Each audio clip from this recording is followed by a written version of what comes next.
Hello everybody, I will show you in this video how to fix Genshin Impact sound problem.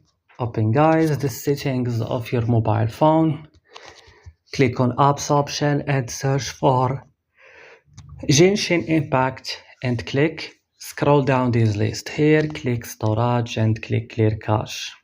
Back right now, click add for stop and click OK.